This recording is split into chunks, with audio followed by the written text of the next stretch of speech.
Welcome back in one hour time. We talk about sports and program today. One special program and we talk about cricket. But before cricket, Nicholas, we want to tell him thank you, lo Chief Executive Officer, lo Vanuatu Cricket Association team. Team, welcome, lo program lo Vanuatu Sport, lo Vanuatu Telepost and FM 107. Firstly, welcome. Thank you very much, Harry. Great to be here. I think before we talk about your job as CEO of Vanuatu Cricket, let's look at the Pacific Mini Games first. Medal tally. I think we got total of 15 medals everyone. Without cricket, we part lamb. But when we host the Pacific Mini Games in 2017, we have cricket inside the competition. They've done very, very well. But the Pacific Mini Games, they're coming back tonight at 9 o'clock with 15 medals in total. And most of the medals won by the ladies. I think we have to congratulate them from only winning all medals. Nicholas, you think? Yes, congratulations once again all female athletes playing, which is one really good performance. We ladies we can do it as well, so congrats. We ladies you can do it, you can do it, you ladies. I'll be one man, yeah. But anyway, ladies can do it. Huh? Yeah. Yes, it's a big challenge for us men. I think most of them are individual sports team. Within the medal tally, apart from the beach volleyball, of course, yes, the team in there as well, yes. And judo kind of operates sort of very much as a team as well. But it's good to see performances across both. But it's great from our beach volleyball ladies as well, and carrying the flag across the world. Beat Australia. Well, that's good. Anyway, they're coming back tonight. We look forward to meeting them. Time will come tonight, and then tomorrow onwards we can ask a few questions about what's happening in Palau. But about cricket, now team, welcome to the show. Can you tell us a little bit about your background with cricket in Australia? Yeah, I've got an interesting story that doesn't necessarily make sense to end up being in Vanuatu working in cricket. It's amazing how these things happen. My background was all in insurance, actually, when I fell out of high school. So I played cricket at a decent level when I was young, but not quite good enough to be a professional. I got to play overseas in England 22 years ago now. It makes me feel very old. But it was actually insurance that took me to Hong Kong and involved myself in the cricket community there. But unbeknownst to me, Hong Kong Cricket were looking for their first ever CEO in 2015. It just so happened that right time, right place. I became really passionate about the game below the Test nations, below the Indias and Australias and Englands. And I had this great idea that really cricket in Hong Kong really represented new Hong Kong, with all these first and second generation Hong Kongers from South Asia and from all over the world, really kind of showed the new Hong Kong. So that was the horse that I rode in on that interview, and really had this burning passion for the game. So I was in that job for 2 years, but one of the frustrations that came in that job was how poorly I thought the cricket was covered below the Test nations by mainstream media. So I started this little media entity called Emerging Cricket that is all volunteer powered, and that was how we got to know about Vanuatu cricket, because as we all know, during early 2020, when none of the world was playing any sport, Vanuatu cricket put on the T10 Blast, and that was watched by literally hundreds of millions of people around the world. It was in the New York Times and everything. So Emerging Cricket did some gratis, some free reviews and profiles and match reports, and that was when I came to meet Shane Dietz, the former CEO. And then I read in the news that he'd resigned, and he was moving to the Netherlands to coach the women's team, where his wife is from, and he's done amazing things. He's now the coach of the West Indies women's team, one of the big teams in the world. And I said, what's happening with your job? Are they replacing you, or are they splitting the role? And by this stage, I was back in Australia. I'd moved back to Australia for a relationship, but that relationship had ended. And he said, yes, they're replacing me, and yet I think you should apply for it. So this was in February 2021, and I applied. On my interview on the Friday, offered the job on the Monday, and then so I've now been here for 4 years. So it's really exciting, and I think I've got one of the best jobs in the world and one of the best places in the world. So I'm really happy. Well, thanks a lot, team. 4 years ago until now, it's been 4 years finished, Nicholas. 4 years ago until now, cricket is one of the most organized association in Vanuatu. I agree with you. Yeah. So, how do you come to manage to get the association keep on running until now? Yeah, I think it's a combination of factors. We have a global body called the International Cricket Council, so the ICC, who funds global cricket development really, really well. They don't fund anywhere to the same level that FIFA does and the way that all the FIFA members are funded. However, that really helps. So you've got a global body with a lot of money that trickles down. We are marked and ranked against our associate member brethren, so there's always a bit of a dog-eat-dog world when it comes to funding. So that comes through. So we report on a quarterly basis, we have audited accounts, and we get paid on a quarterly basis. So we basically have paymasters that are looking over our shoulders all the time, but they're here to help us as well. But part of the things that I came into that make it a lot easier for me to do my job is that I've got a really good board of people that want to drive the game forward. And it's a mix of people that have moved here and are people from here. And that was one of the challenges I had in the same job in Hong Kong, which is why my job is so great here, that within the board there are no conflicts of interest or people not talking about bringing the game forward. Everyone at that table's priority is to grow the game. I look around Vanuatu and see that in a country of just over 300,000 people, how good we are at cricket on the global scale. But I still know that probably it's only 1 or 2 out of 5 people that actually know anything about cricket. So there's still a huge opportunity. But so I've benefited from is that the dog headedness and the real drive of people like Mark Stafford. You know, if it wasn't for Mark Stafford, he's been president since 1990 and 1991, and it's people like that who, you know, was instrumental in securing the lease on Corman, but was literally also out there on his hands and knees planting the seeds. And it's people I think you need it involved in a lot of community programs, but especially sport, that are not in it for themselves. They're in it just to grow the game. And I kind of look at where the game is, and you know, Mark is still president and my direct boss, and we have a great working relationship. He's got contacts that I don't have, and he steps in when he knows he can help me, but otherwise he allows me to get on and do my job. So being a CEO can be quite a lonely place sometimes, because you're seen by the staff as like the representative of the board, and you're seen by the board as the representative of everything that happens on the ground. But thankfully, a lot of the directors, they bring their skill sets. There's lawyers, business owners, government, people who've been in government, all different perspectives, but they just let me get on with it, and they help when they can. So I think I've been the benefit from a long time of progression. It all started, well, it was a long time ago when the British brought the game here, but it was when Pierre Chillier was employed, the first employee in 2001, and he's still there now as head of development. And I think they went through quite a big transition when Shane was promoted to CEO, and I think at that stage the board was still very involved from an executive perspective, but when they employed a CEO, I think they gave the CEO a lot more autonomy and a lot more authority, and I've benefited from that transition. So I think that's how you do it, and you have some clear policies in place, and you have people that you empower and allow to do. So what my job has basically been is to come in and take all the great programs we already have. Women's Island cricket, we've got the ambassador program that we've got going again. We've got players professionally overseas. We've got our highest ranked national team, which are our women. And I note the comments before about how well our women have gone at Pacific Mini Games. And here we have Relvi Polapa talking about how great our women are. And it's no different in cricket.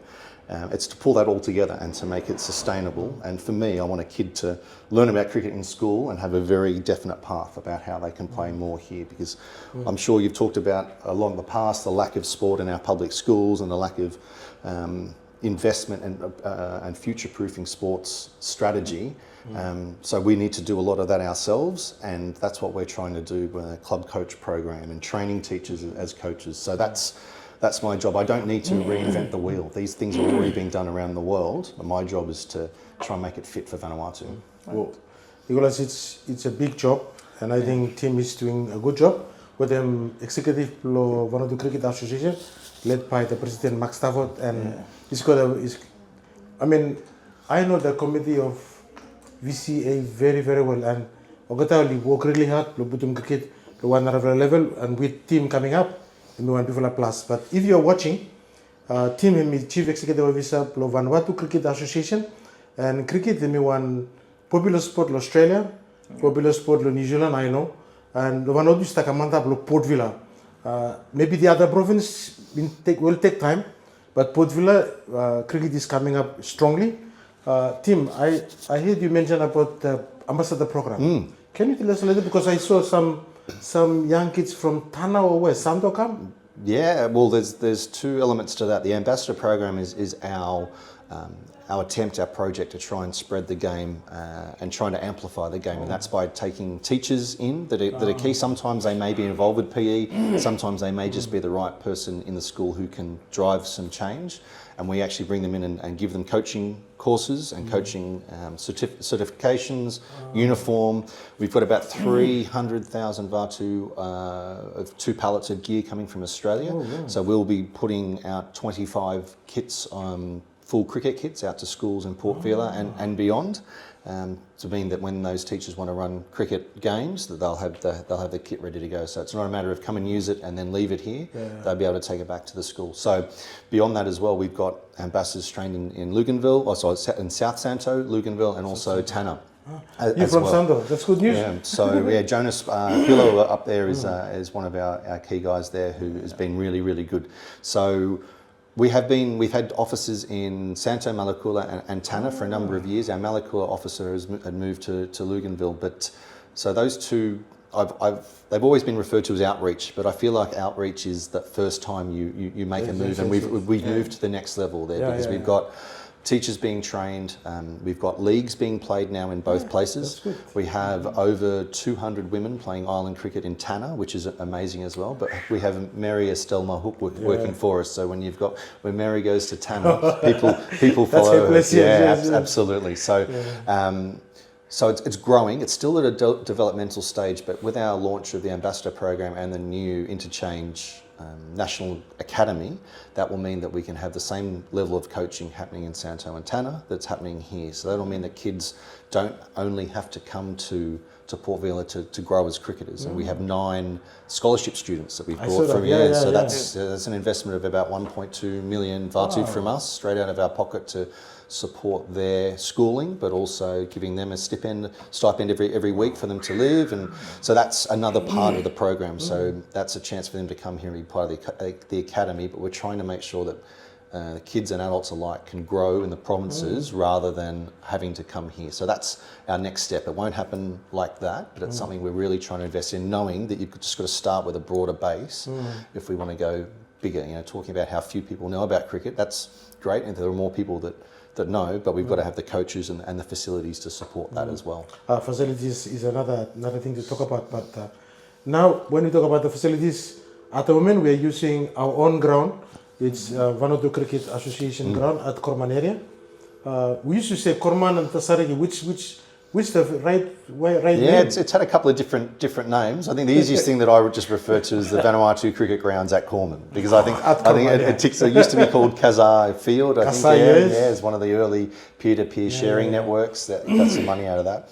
Digicel has helped us out in the past as well with some sponsorships, so that's another thing that's up for sponsorship as well. If somebody wants to come and buy the naming rights, we're always happy to talk to sponsors. Holiday Inn have been great for us in the last 6 years, before, during and after COVID. Digicel and Interchange, as I mentioned, to have that public private company like Interchange that owns and runs our internet cable to support our community programs is great. But yes, so the VCG, as it's called, similar to the MCG. In Australia, yes.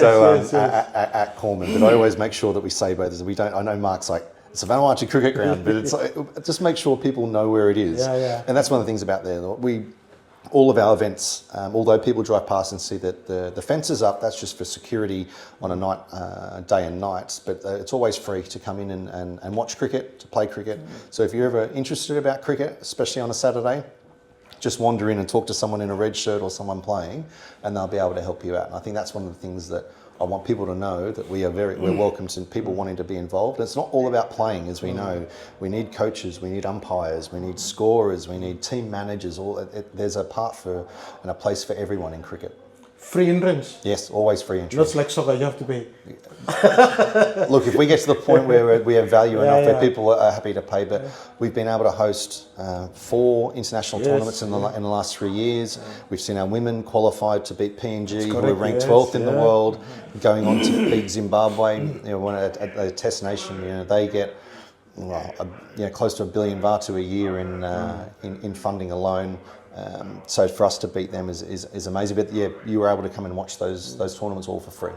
Well, Nicholas, So yeah, talking about the school programs and all that, I was so happy that the school where I started primary school on is now playing cricket, which is Santo? Yeah. which It's, school? The southern part, southwest part of Santo, which when I was in school, we didn't know about cricket. But since now cricket is introducing, and I think it's a really good step getting forward and introducing it to students. I just want to ask for other people's and maybe me as well. Can you explain cricket in a way that for us people who don't understand can get to know? And No, absolutely. I hear this conversation a lot. So especially when you're travelling, it's always like, where are you from? Vanuatu. You talk about Vanuatu, but it's the same about explaining cricket. So it's cricket's when it comes down to it, is a bat and ball sport, and the team with the most runs wins. So there's 11 players in each team. So each team will get a turn to bat and hit the ball. You can either hit it out of the field. If you hit it on the full out of the field, you get 6 runs. If you hit it on the bounce, you get 4. But if you hit it anywhere within the field, you and your partner batter in there can choose to run. So unlike baseball, when you hit it and you have to run, cricket, when you hit it, you choose. So there are versions of cricket that go for 5 days that probably people have heard about. That's called Test cricket, which is when they wear white clothes and have a red ball. But we play a version of cricket that goes for 3 hours at its longest, and the game is broken up by groups of 6 balls delivered by a bowler. So that's called an over. So in what we play, it's called 20-20, which means there are 20 groups of 6 balls that each team gets to bat. So each team gets 120 chances to score runs, and then the other team has a chance to score those runs. So as a bowling team or as a fielding team, you're trying to get the other batters out, and there are all different ways of getting the batter out. If you catch the ball in the air, the batter's out. If you hit the stumps, those 3 sticks behind you, you're out as well, and there's a couple other ways as well. So when it comes down to it, it's all hand-eye coordination and team strategy. So, when I've seen kids pick up a stone and hit something out of a tree about 30 metres away, I think it's no surprise we have the likes of Andrew Mansali and Patrick Natatava, who are some of the best fielders I've ever seen, because kids here grow up with the kind of upbringing that maybe kids of my generation we missed, or maybe we were the last generation, because I remember we got mobile phones in 1999 in my last year of school. I feel like we were like the last generation of kids that grew up playing games and throwing things, riding bikes, catching and throwing, and that's why I think, talking to AFL here and other sports, they see boys and girls do things here that they never see in Australia and other places because of your upbringing and what people are doing day in, day out, throwing, hitting, running. All those skills come together in cricket. So there are different roles, and as I said, that you bat, so you're hitting the ball. Bowlers, so unlike baseball where you throw, when you deliver the ball in cricket, you got to do it with a straight arm over the top. So there's a skill in that itself, and then of that 11 players, there are 9 that are out in the field as well, so running, catching, throwing, and that, so there's always that pressure between a batter and a fielder. You hit it, can you and your partner run or not? And then the fielder's always trying to get you out, so there's always sort of tension and strategy. Well, I think it's reminds when I was a kid, we used to just hit a tennis ball and run. But this is the same concept now. So if you're watching us, you want them to say about cricket, try contact Vanuatu Cricket Association, contact them CEO, team, and then also sino sabe talk English, contact them Pierre Chile, where me development officer. Maybe you can find a way. Mr. Encourage them. All villages calls up. I know we have not had the push picks. That's my team. That's your team, okay. And we have Melepuls, and we have Tafia Sandalwood. All these names they play, but maybe in the future, some villages around the east, maybe they can come to cricket and say, we want to start a team. Maybe not the senior team, but also all junior team to start playing cricket, because I think we already practice in the villages, which is hit and run. So, they come to teach me fascinating to play cricket by me better. When we talk about facilities, I think we lost one of our faithful worker, Auntie Annie, if I'm correct. Yes, Auntie Annie Kalram was really, really sad. It was just over a month ago. She'd been with cricket for 9 years. 9 years, had come through helping out Women's Island Cricket. And she was just one of those people that did everything. Came island cricket, then was employed full time as a cleaner and in island cricket, and then moved to full time island cricket. She was the main organiser behind the Tafea Yumi 40 celebrations in 2021, when we took 150 women from here down to Tanna to play. And she suffered a cardiac arrest at work just after midday, and while Pro Medical came and worked on her, and they tried to get her back, and they had her back, but unfortunately she suffered more arrests and unfortunately died at hospital. So it was really, really sad, because she was really family to all of us, and she just showed all of the values that we want cricket to impart on people. She'd had a hard life. Death and violence in a family, but had tried to hold her family together and done the same thing for cricket, and then for that to happen was tragic. So we're hoping to announce how we're going to memorialise Annie, whether it's naming tournaments or having something at the ground or something bigger. So we have a fundraising lunch on Assumption Day on the field. So we've also got a video to launch about her as well, that had originally been funded to talk about some of the projects that we've done and sort of told through her eyes, but now by the time we are able to release it, it's going to be after her untimely death. So we'll make sure that we recognise and memorialise Annie as much as she deserves. Yes, if you're watching Mama Annie, we've been working 9 years with the Vanuatu Cricket Association. We've been passed away, so pambaikat one something about Vanuatu Cricket. We make him, support him family play, but yeah, we want to thank his family. Her family for the support with cricket. Absolutely. Nicholas, you got one question to ask him? Just to be in there, have cricket, like Vanuatu Cricket Association been feel like they left out in sometimes of games, and sometimes we're playing those international games, but there's not a lot of funds coming in, and Vanuatu cricket feel they're left out. Yeah, it's an interesting question, because I think cricket is in the Olympics in 2028 in LA. The last time, so that's huge for cricket. The last time cricket was in the Olympics was in 1900 in Paris, and that was played between a bunch of expats who lived in Paris and a club team that came over from England. So whether you say that's a genuine Olympics, so this is huge for cricket. So I think cricket has always struggled for legitimacy in multi-sport games, because again, you've got high team numbers and not every country plays cricket. So cricket now being in the Olympics is huge for us. That's good. That means in a lot of countries you're able to get into the school system. So some places, unless you're an Olympic sport, you wouldn't be able to go into schools. And as I've seen in Hong Kong and other places, cricket now in a lot of countries will have access to national sporting facilities that they didn't before. So whilst the cricket tournament in the Olympics will be 6 or 8 teams, men's and women's, and there are teams like a Brazil or Japan that won't necessarily ever get close to the Olympics, they've now got hundreds of thousands of US dollars, close to millions of benefit from cricket being in the Olympics. So to answer your question, I think cricket being in the Olympics is a huge move forward for us.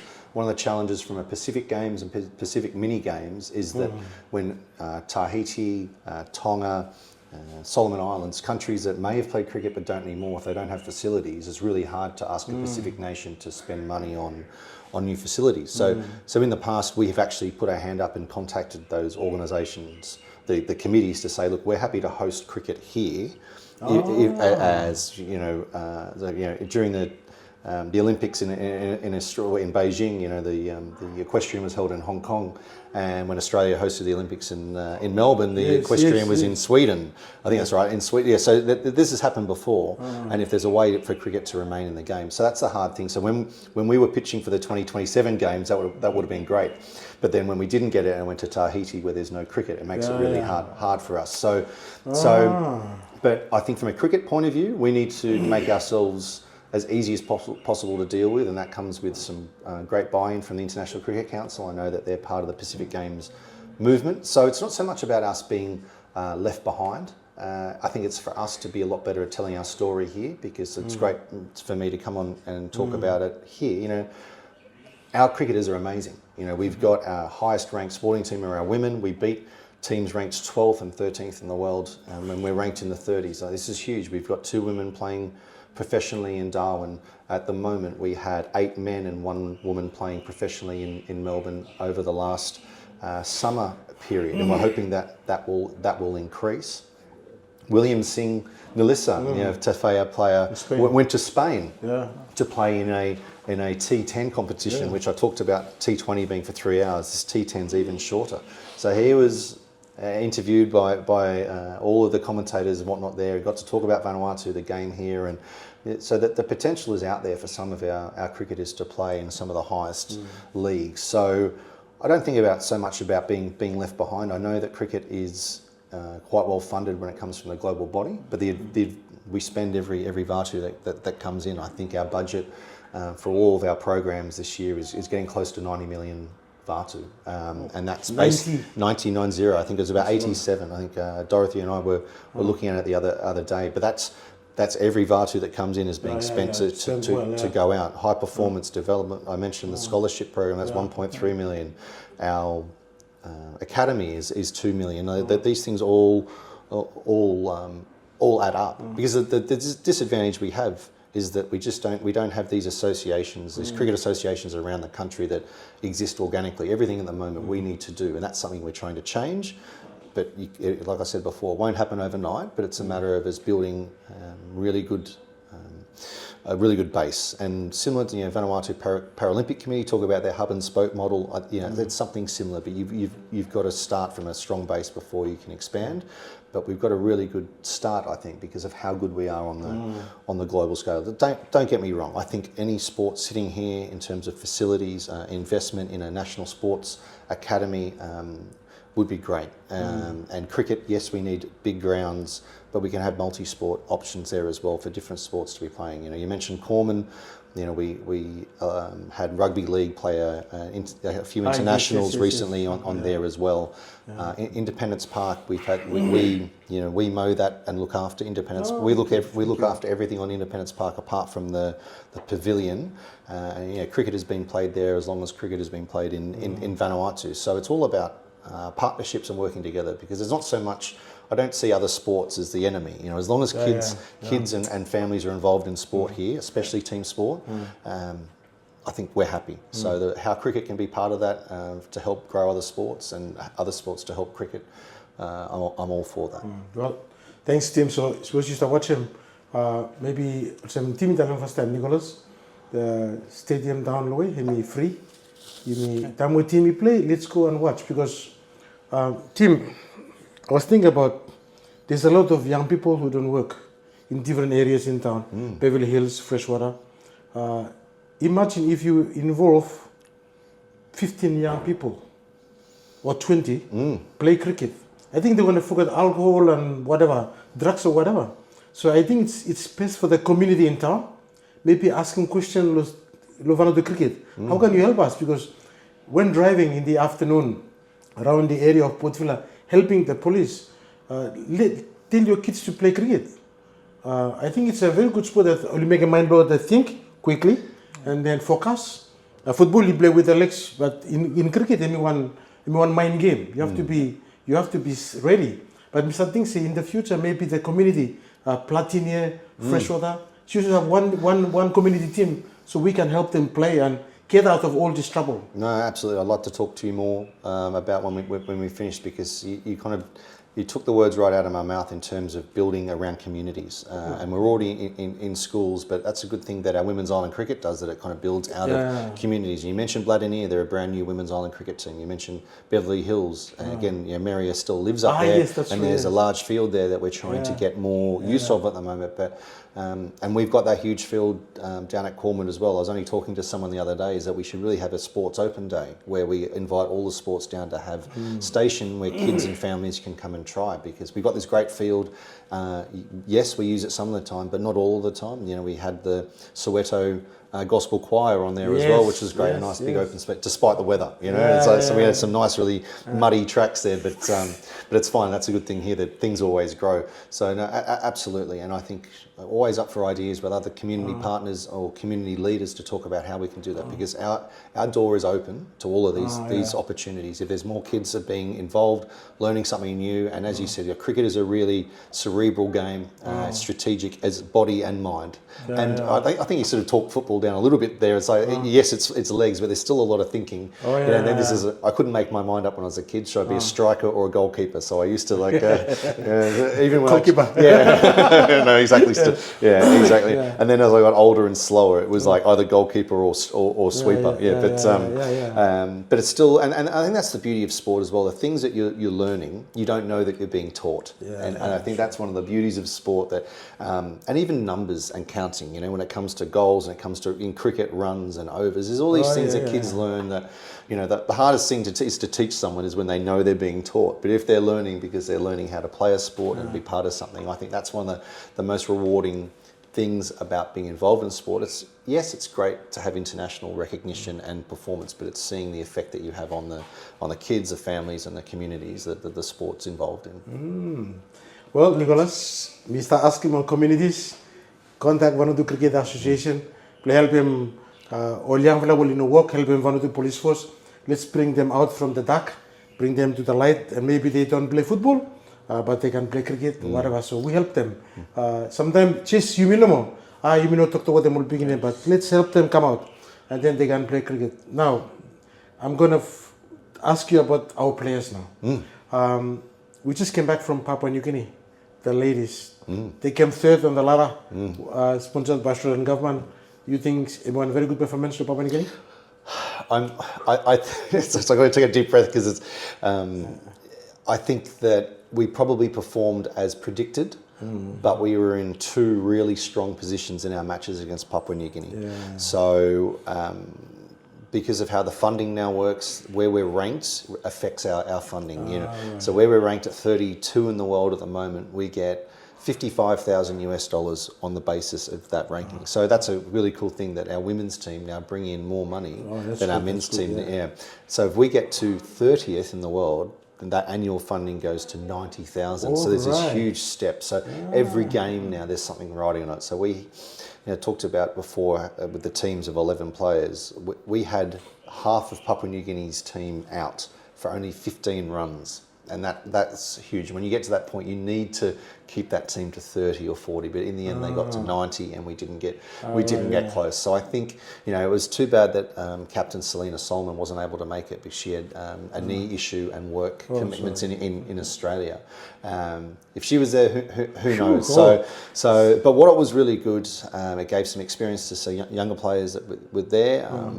National long jump record holder for underage Anna Griffin from PVIS made her debut, and it was really great to see Valenta Langiatu from Melee take a much more senior role with one batter fewer. And Rachel Andrew made her captaincy debut as well as a selected captain, which was great. And then it's a cool story for women's cricket that Alvina Chilia, Pierre's daughter, is still playing in the team and vice captain. Yeah, Alvina was the first female international cricketer for Vanuatu back in 2006. I think she actually played in the boys under 15 team for Vanuatu before Vanuatu had a women's program. So she has been there from day dot, and then she's still there and as vice captain. So this was although it was really important from a rankings point of view, it really helped, as you said, the Australian government under Pacific Oz Sports covering the majority of those costs. But the more important thing for us is we look forward to September. We've got a World Cup qualifier, women's T20 World Cup qualifier in Fiji. So hopefully we'll have everyone and everybody fit, because it's not just winning that tournament and going to the global qualifier. So this is the same tournament that we had hosted here in 2023. But the next best team, apart from PNG, goes into a global league as well, where they'll actually get to play against teams from other regions as well for the first time. So that will be huge. That'll mean more high-class cricket for our women. So this is very much the year of the women when it comes to cricket, because there was three, and Fiji will make 3 international tournaments, and the men don't play again until next year. Well, thank you, Tim. We look cricketista colonial level, especially the ladies that perform well. Selena Solomon, as I was looking at the trip to Papua New Guinea, where's Selena Solomon? But Rachel Andrew is there, and also Chile. But before we continue, thank you for the Funil de Villa, which is a sponsor of coffee. There's no croissant today, but hopefully next week we're gonna have some croissant. I don't need it. Just the coffee's fine. I'm big enough. So we have. I know you mentioned about players playing in Australia, boys and girls. I think we over 10 players playing in Australia. Yes, we've got the combination there. We've got players that are there to play cricket only, but through our iComply partnership. iComply. Yeah, so that's What's the name again? iComply, the boss? Rodney Prestia. Yeah, Prestia, if you're Yeah. watching, we'll tell him thank you to you. Yeah. Where you look after the cricket players very, very well. I was trying to catch up with him to say some sort of place to go, but I said no, it's better respect. Cricket, the only sport that I comply. So but yeah, Rod is doing a good job for us. But anyway, yes. How many? Yeah, players? well, that was, and the story really starts there because if it wasn't for that partnership, which we've called the Picking Wickets Partnership, we've actually won an ICC development award for that project leading up until the World Cup qualifier last year. So at one point we had 20 players in iComply also playing cricket, pretty much half and half women and men. Leading up to the World Cup, we had 8 of our best 11 women there. But at the moment, it's a lot less because we've got more of our players here at the moment. We've got about 6 men that are at iComply or other seasonal work that are playing. But at the moment, we've got Vicky Mansali, daughter of Eddie Mansali, dual national representative across football and cricket. And Rachel Andrew both playing professionally in Darwin. Yeah, so it's really good to have the support there, the proper visas, paid. It's all these important things that we need to day in, day out to make sure we're doing the right things. But as we look to summer, I would say we would hope to have 6 to 7 men with professional contracts in Melbourne. Wow. And whilst Rachel was the only one last summer, we're hoping there's going to be more because we've got Vicky on the back of her Darwin performances. Vanessa Vera is still at school, finishing at the French school. So although she's 18 and a half, she's still got 2 years left in the French system. So we're trying to find best ways for her to finish her schooling, but to have opportunities. So she's an off spinner, so bowls a little bit slower and is opening bowler and has amazing numbers. So we're just trying to make sure that she gets the education and the opportunity. But I expect and hope for big things from her into the future. Selena has a 3-year contract working in Australia, so she plays when she can around that. And Nasimana Navaika, she was player of the match against Fortuna. Was player of the match against Zimbabwe, and I think Nice, as she's known, probably doesn't get enough recognition because she's really quiet and is not the one that gives interviews and out there. But I think she's a real hero of that team and a quiet leader from behind. I think that's one of the beauties of team sport as well, that you learn to lead from the front and also behind. So they're our key women. And then our men are the names that we've probably heard before. I know that you've spoken about Andrew Mansali in the past when he was at iComply donating all of the winnings from the Vanthorpe win. Patrick Matar-Tava's back in the country, which is great. Joshua Razu is an amazing story itself. There he went for almost lost to the game. Back now, he's men's captain, so he bosses me around the field when I play, and he's also women's head coach. That's a really great story, and I think he's found his secret sauce about coaching and about that position.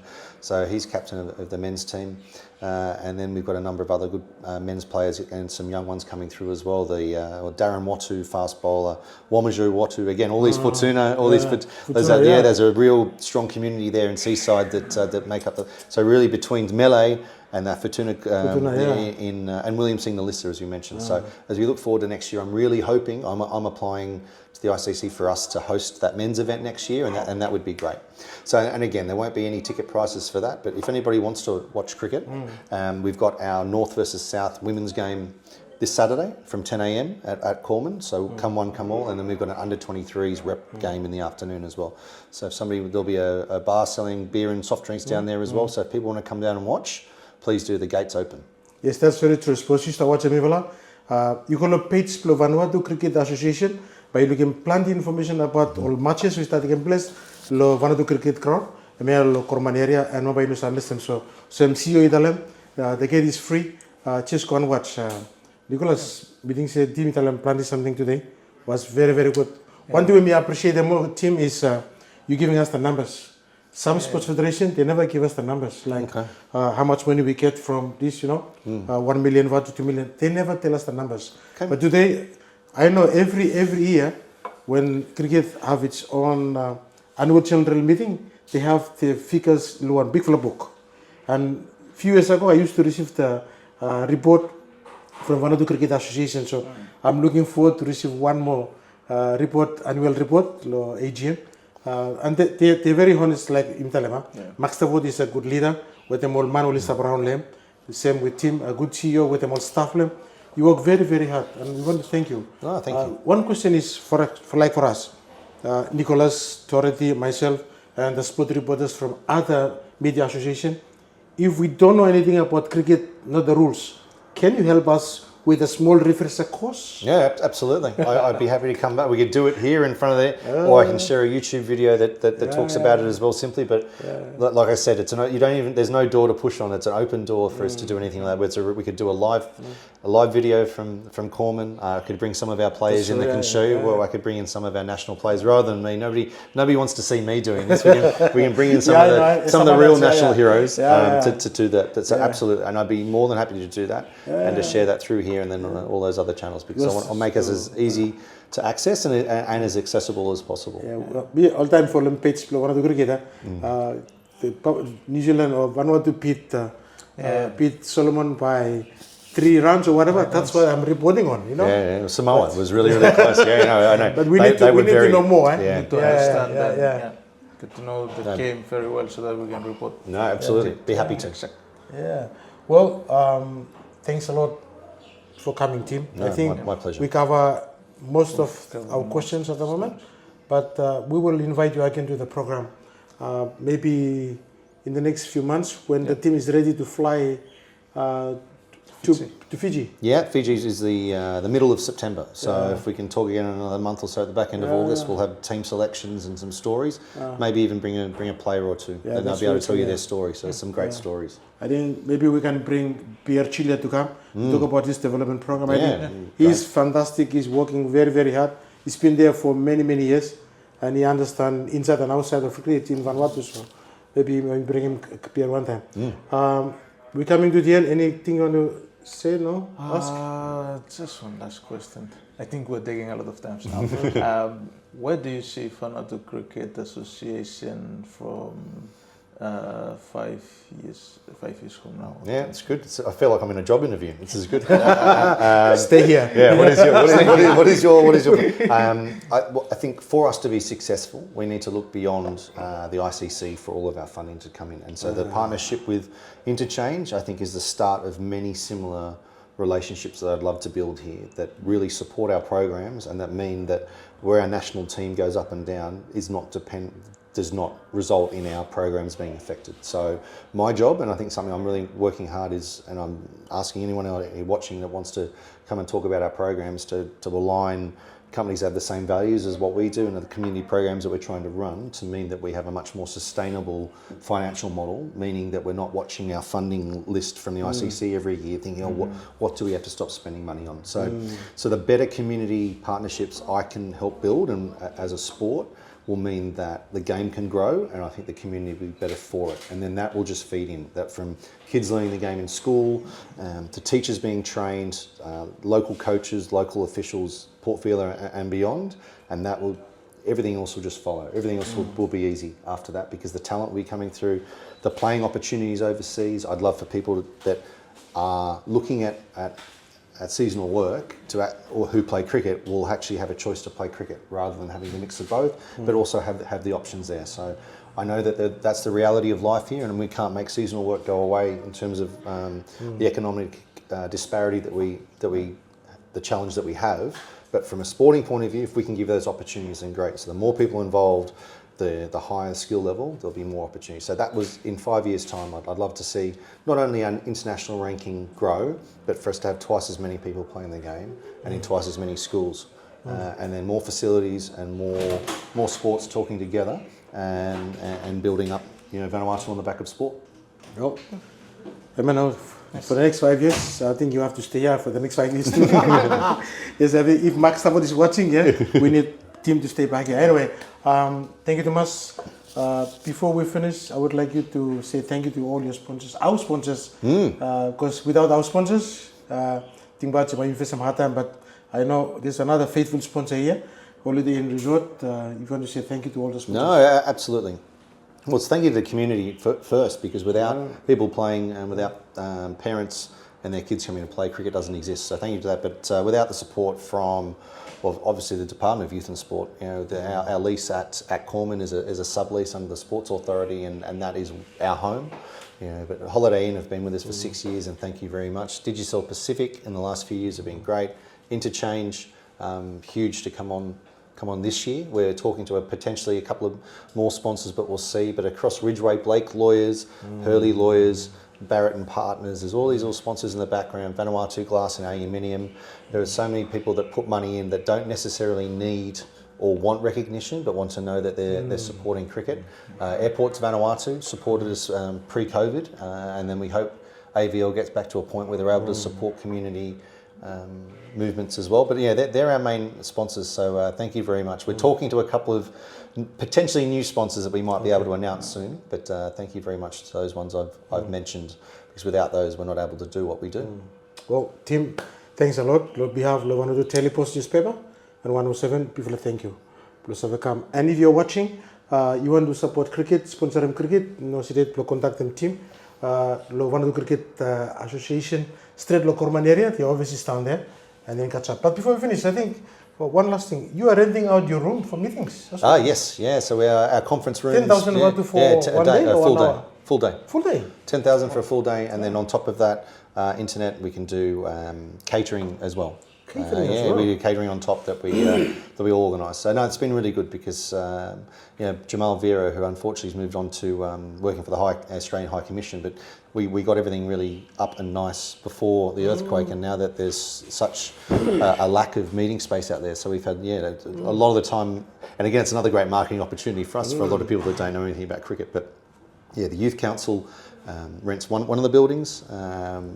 Paralympic Committee, one of the other rooms, but yes, we rent out the room. So if anybody's looking for a meeting space as well, get in contact.